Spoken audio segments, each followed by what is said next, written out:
مولاي صل وسلم دائما أبدا على حبيبك خير الخلق كلهم. Yang paling terpenting itu hati. Maka mengapa yang paling terpenting itu hati? Karena yang membedakan seorang yang muslim dengan yang munafik, hati. Orang munafik sholat gak? Halo, kenapa jadi stres gini? Orang munafik sholat, orang munafik ngaji, orang munafik ada di masjid gak? Orang munafik datang ke kajian. Apa yang membedakan kita dengan yang munafik? Kalau saingan sama yang munafik dengan tampilannya, kalah kita. Karena orang munafik lebih jago casing, lebih jago. Bukan berarti yang di peci munafik, enggak. Santai, kan kita ini pengen berusaha buat lebih dekat sama Allah, melakukan apa yang dicintai oleh Allah dan Rasulullah. Tapi urusan munafik itu adanya di hati. Maka kata Ibnu Qayyim, amalan hati itu lebih penting daripada amalan fisik. Memperindah fisik bagus, bagus. Memperindah hati lebih bagus. Kadang ada orang yang amalannya seperti gunung Kilimanjaro.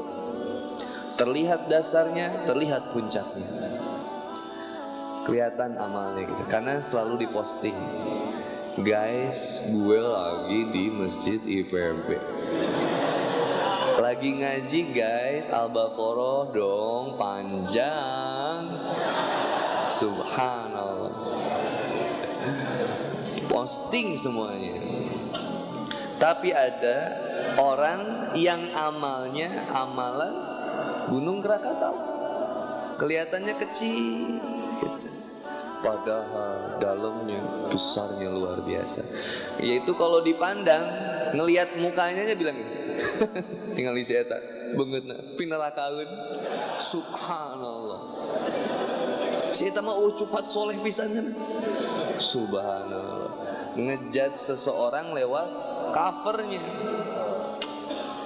Tuh saya punya teman di daerah Bogor. Ini saudara saya. Panggilannya Bang Tato. Katanya malam ini mau datang, tapi nggak tahu mau kesini nggak Bang Tato. Mudah-mudahan datang. Bang Tato ini tatoan. Namanya juga Bang Tato ya. Bang Tato tatoan, badannya tato semuanya. Dari naga, kelinci ada semua di situ. Full tato. Kita kalau ngelihat itu Bang Tato, udah ngecapnya udah yang lain-lain deh. Kayak begini. Itu kalau kita ke masjid ngelihat yang begitu gimana? Kayak telenovela, tau gak sih? Kitanya diem tapi hati itu. Ini padahal di sini ngomong. Coba diulang. Ekspresi wajah. Ekspresi. Susah tat. Kan gitu ya. Kayak yang ngeliatinnya. Aku tahu yang kamu rasakan. Kamu tidak layak untuk ke masjid. Seandainya kau seperti aku, soleh, bermutu, jomblo fisabilillah. Gitu lah. Padahal kata Rasulullah Muhammad sallallahu alaihi wasallam, innallaha yanzuru ila suwarikum wa amwalikum walakin yanzuru ila qulubikum wa a'malikum. Bahwa sesungguhnya Allah Subhanahu wa taala tidak pernah menilai rupamu, gantengnya, pas-pasannya, mancungnya, sederhananya, hidung sederhana, putihnya, putih kolotnya, enggak dilihat. Wa amwalikum, dan Allah tidak melihat apa? Hartamu, enggak. Mau pakai Harley, mau pakai Supra, yang kalau di start tapi sering dipakai ke masjid, berkah daripada pakai Harley, motor besar, dipakai jarang, seringnya di parkiran, seringnya di mana? Di garasi. Yang hebat itu apa? Punya Harley, sering dipakai ke masjid. Riweuh tapi lah.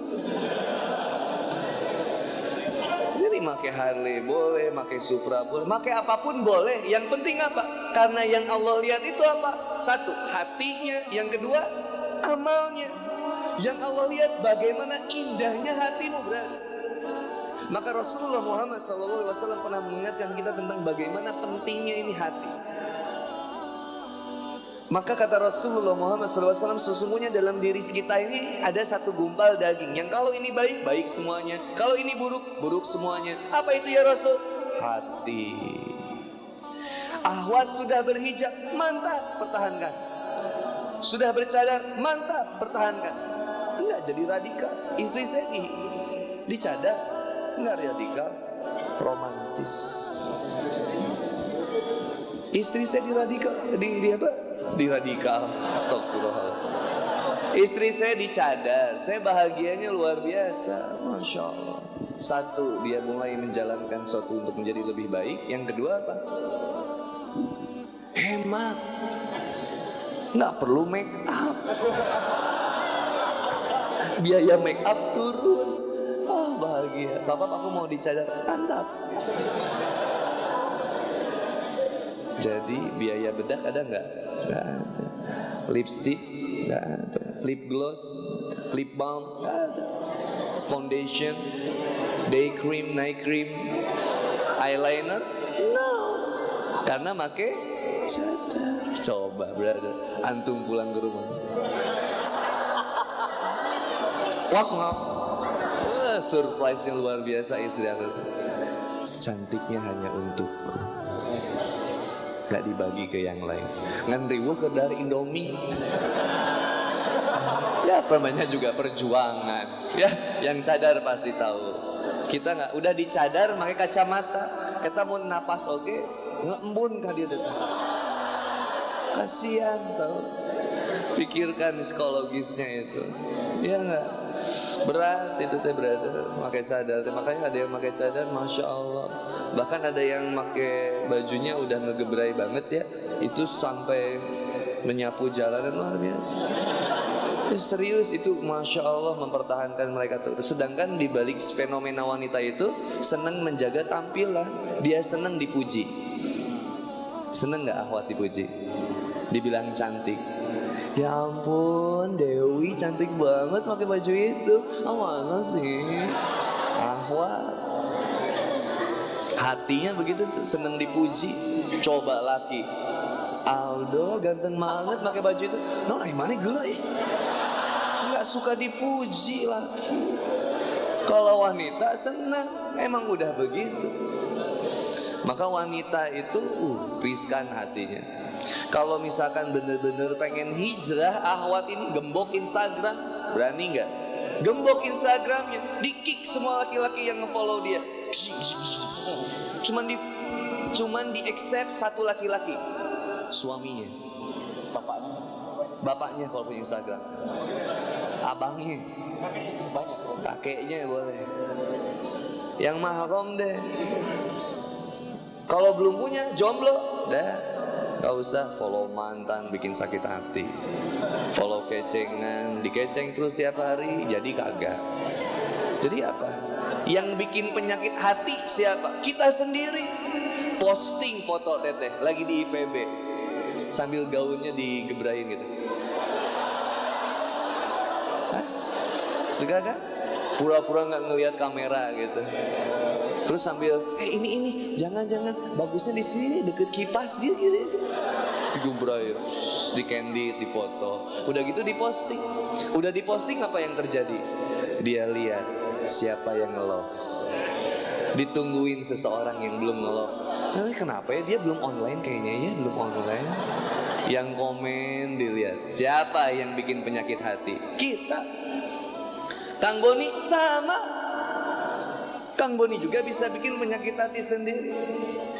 Maka ketika melihat jamaah, ngelihat coba. Anak pernah datang ke satu tempat takblik akbar, poster anak 10 kali 5 meter. 10 kali 5 meter. Itu muka anak gedenya luar biasa.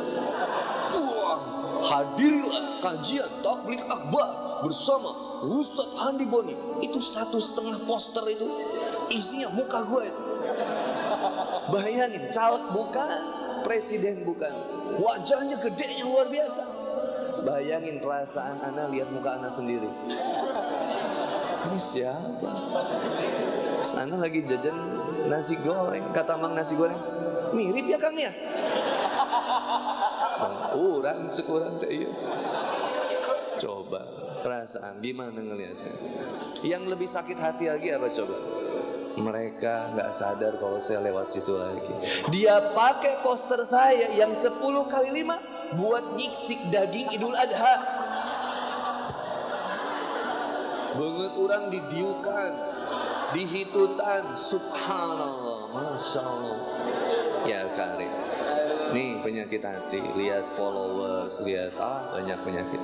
Kang Boni bisa jadi solehnya Instagramnya, solehnya sosial medianya. Kita brother, ini bisa jadi solehnya tampilannya, casingnya. Tapi ada masalah kita nih sebenarnya. Apa masalahnya? Aslinya nggak sesoleh itu.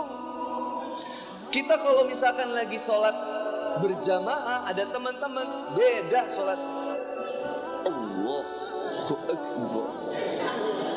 Ngedadak kalau diantara kita jadi imam juga bacaan Ar-Rahman. Lu biasa lagi kulu,